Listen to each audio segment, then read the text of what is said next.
Very good afternoon to my all dear students, those who are listening to my class. Myself, Parthu said. I hope all of you guys are doing well during this pandemic of COVID-19.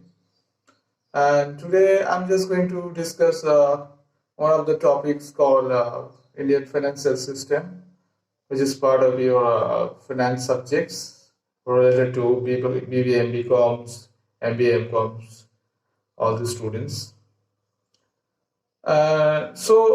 Today let me discuss these topics in a brief manner. What is financial system? It is a system which connects the savers and the borrowers. Try to mobilize or channelize the funds in different ways, different channels between the one side of ultimate savers, one side, the other side, the ultimate borrowers. Now the financial system can be divided into four categories. One side is the financial institutions. Then second, you have the financial markets. Third, you have the financial instruments. And fourth, you have the financial services.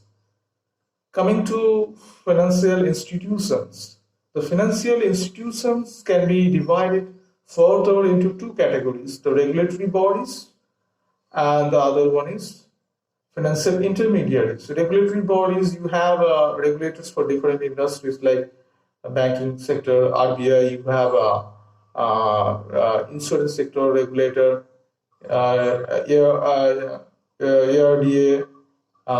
you have regulators for telecom sectors. On the other sides, you have the financial intermediaries. Financial intermediaries are nothing but the institutions like banking institutions and the non-banking institutions.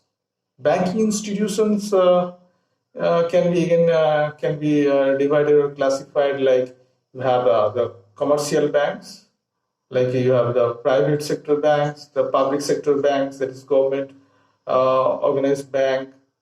You have cooperative banks. You have foreign banks.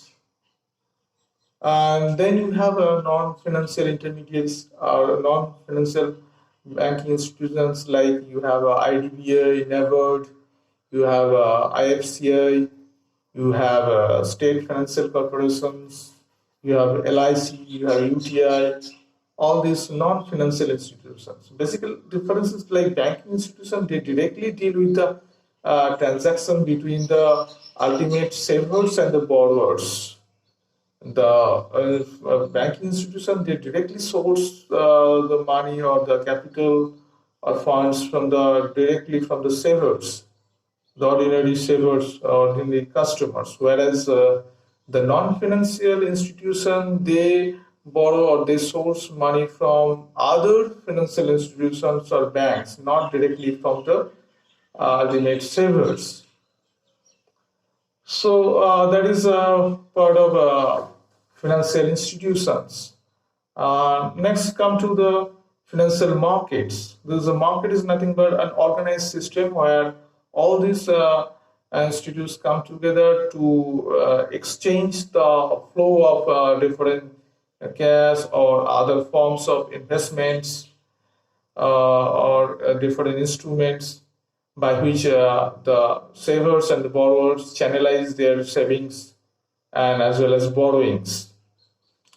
So these markets can be divided further into the primary markets and the secondary markets. Primary markets, the markets where the securities or the instruments are issued first time to the savers or investors. So there's a first time new issue of shares or new types of bonds you're issuing. On the other side, you have the secondary market is nothing but the second hand or which is already existing markets. You have the stock markets where you can purchase and sell the securities. That is the secondary market. In number of times you can purchase and sell, but in the primary market, only first time you purchase, one-sided transactions. Then this market also can be divided into two other ways, that is capital market and money market, based on the maturity or claim period. That can be another division. Uh, then coming to our financial instruments. Instruments are nothing but the mechanism by which you channelize your savings and borrowings. These instruments, like it can be divided into short-term and long-term instruments, or it can be say types of assets or claims. Like you have shares, you have debentures. So these are all instruments. You have like other instruments like savings account, you have term deposits, you have insurance policies, you have mutual funds, you have units, then you have other PPA, post office savings schemes. These are a lot of different types of instruments.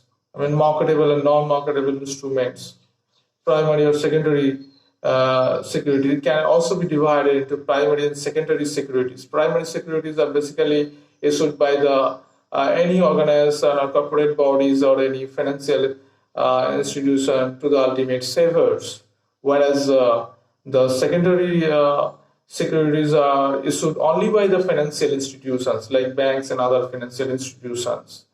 That is secondary securities. And the last part, that is the financial services, are nothing but the activities where these are all our instruments are traded, or the by which we can claim. I mean, say if you are investing in bonds or debentures, you need to claim the interest. If you're investing in shares, you need to get the dividends. If you are making a term deposits into the banks, you need to claim principal and interest. Or if you are making a public provident fund, at the end of the maturity period, you need to get the claim. If you're doing a pension scheme, if you're doing mutual fund scheme, you need to get back the claims. Or if you are purchasing some certain machineries or certain instruments on financing basis, I mean hire purchasing or leasing, or you can do factoring services. That is, I mean, basically giving other third party to claim or to manage your receivables. Then venture capital financing. These are all comes under services part. So this is basically an overview of the Indian financial systems, or the total financial system, which basically connects the one side the ultimate savers and the other side the ultimate the borrowers. So that is what a little bit about the financial system. If you have any doubt, let me know. My email number is psaid793@gmail.com, as well as my WhatsApp number 8617374894. Thank you very much.